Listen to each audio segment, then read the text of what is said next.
ஒரு அடர்ந்த காடு. இந்த காட்டில் 5 நண்பர்களான மயில், குரங்கு, யானை, முயல் மற்றும் கிளி சந்தோஷமாக வாழ்ந்து வந்தார்கள்.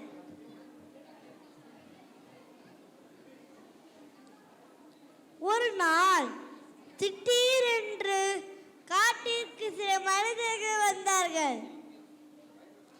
அந்த காட்டில் தொழிற்சாலை கட்டுவதாக பேசிக் கொண்டிருந்தார்கள்.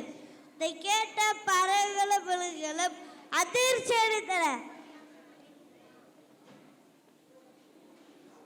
மறுநாள் மரத்தை வெட்ட சில பணியாட்கள் ஆயுதங்களுடன் காட்டிற்கு வந்தார்கள். மரத்தை வெட்ட ஆரம்பித்தனர். அப்பொழுது மரம் பேசிட்டன. என்னை தயவு செய்து என்னை வெட்டாதீர்கள். நாடுகளுக்கு பழங்கள், காய்கறிகள், நிழல் மற்றும் ஆக்சிஜன் தருகிறேன். என்னை தயவு செய்து என்னை வெட்டாதீர்கள் என்று அழுதது. மரத்தின் அழுகையை சற்று பொறுப்பெடுக்காமல் மரத்தை வெட்ட ஆரம்பித்தனர். இதை பார்த்த நண்பர்களான பறவைகளும் புலகளும் பக்கத்து காட்டுக்கு சென்று மகிழ்ச்சியாக வாழ்ந்திருக்கிறார். சில மாதங்களுக்கு பிறகு குரங்கு நண்பர்களுடன் காட்டில் மீண்டும் அதே மனிதர்களை பார்த்து பேரதிர்ச்சி அடைந்தனர். அந்த மனிதர்கள் எங்கு அடுக்குமாடி கட்டிடங்களும் திரையரங்குகளும் கட்ட வேண்டும் என்று பேசிக்கொண்டிருந்தார்கள். அதை கேட்ட பறவைகளும் விலங்குகளும் கூறின, நாம் என்ன செய்ய போகிறோம்? அடுத்த காட்டிற்கும் செல்ல முடியாது. ஏனென்றால் அது மிகவும் சிறிய காடு. அது மட்டுமல்லாமல் பக்கத்தில் நகரங்கள் கூட உள்ளன. நாம் என்ன செய்ய போகிறோம்? அப்போது முயல் கூறியது, நாம் அவர்களுக்கு எந்த தொந்தரவும் கொடுப்பதில்லை. ஆனால் நமக்கு மட்டும் ஏன் இவ்வளவு தீங்கு செய்கிறார்கள்? நாமல் ஏதாவது புத்திசாலித்தனமாக ஒரு திட்டத்தை தீட்டி அதில் இருந்து எந்த ஒரு காட்டையும் அழிக்க விடாமல் தடுக்க வேண்டும். உடனே நண்பர்கள் அனைவரும் ஒன்றாக சேர்ந்து காட்டை அழிக்க வந்த மனிதர்களுக்கு நல்ல பாடம் கற்பிக்க முடிவு செய்தனர். அவர்களின் திட்டத்தின்படி அடுத்த நாள் விலங்குகள் மற்றும் பறவைகள் அங்குள்ள அனைத்து ஆயுதங்களையும் சேதப்படுத்தியது. அது மட்டுமல்லாமல் அவர்களின் பொருட்களான உணவுகள், உடைகள் மற்றும் பணங்களையும் சேதப்படுத்தினர். இதை கண்டு கோபமடைந்த அந்த உரிமையாளர் மறைந்து நின்று யார் செய்தது என்று கவனித்தார். அப்பொழுது அங்கு பறவைகள் மற்றும் விலங்குகள் வந்ததை பார்த்து ஆச்சரியமானார். ஓ, நீங்க தான் என் இடத்தை இப்படி சேதப்படுத்தினீர்களா? அதற்கு பறவைகளும் விலங்குகளும், ஆமா, நாங்க தான் சேதப்படுத்தினோம். என்ன, இது உங்களுடைய இடமா? எப்போது உங்களுடைய இடமானது? இது நாங்கள் வாழும் இடம். எங்களுடைய அனுமதி இல்லாமல் எங்கள் இடத்தில் உயர்வது மட்டுமில்லாமல் உங்களிடம் என்று வேற சொல்றீர்களா? நாங்கள் வாழ்ந்த இடத்தை விட்டு இங்கு வந்தோம்.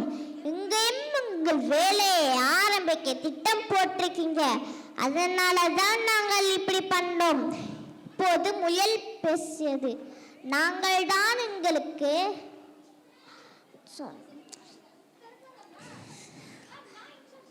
நாம் அவர்களுக்கு எந்த தொந்தரவும் கொடுப்பதில்லை. ஆனால் நமக்கு மட்டும் ஏன் இவ்வளவு தீங்கு செய்கிறார்கள்? நாமல் ஏதாவது புத்திசாலித்தனமாக ஒரு திட்டத்தை தீட்டி அதை இருந்து எந்த ஒரு காட்டையும் அழிக்க விடாமல் தடுக்க வேண்டும். உடனே நண்பர்கள் அனைவரும் ஒன்றாக சேர்ந்து காட்டை அழிக்க வந்த மனிதர்களுக்கு நல்ல பாடம் கற்பிக்க முடிவு செய்தனர். அவர்களின் திட்டத்தின்படி அடுத்த நாள் விலங்குகள் பறவைகள் அங்குள்ள அனைத்து ஆயுதங்களையும் சேதப்படுத்தியது. அது மட்டுமல்லாமல் அவர்களின் பொருட்களான உணவுகள், உடைகள் மற்றும் பணங்களையும் சேதப்படுத்தினர். கண்டு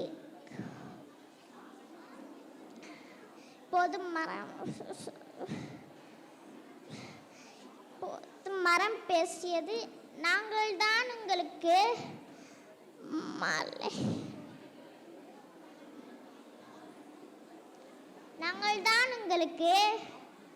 பழங்கள், நிழல், நீர், காற்று, ஆக்சிஜன் கிடைப்பதற்கு முக்கிய காரணம். கொஞ்சம் சிந்தித்து பாருங்கள். நீங்களே வெட்டி காட்டையே அழித்து தொழிற்சாலை போன்ற பல கட்டிடங்களை கற்றீர்கள். எங்களை அழிப்பது எளிதானது, ஆனால் உருவாக்குவது மிக மிக கடினம். நீங்களும் வாழுங்கள்,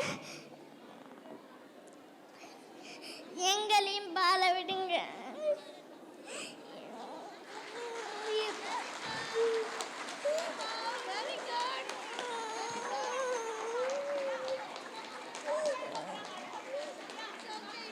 வாங்க போட்டோ எடுக்கலாம். செம்ம, வெரி குட்.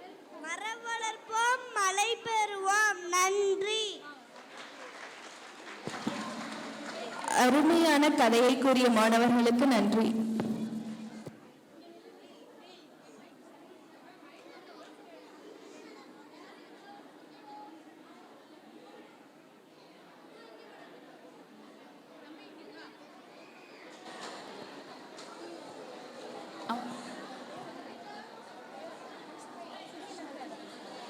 சுஹைல் அகமது மரத்தை பத்தி ரொம்ப ஃபீல் பண்ணிட்டான்னு நினைக்கிறேன்.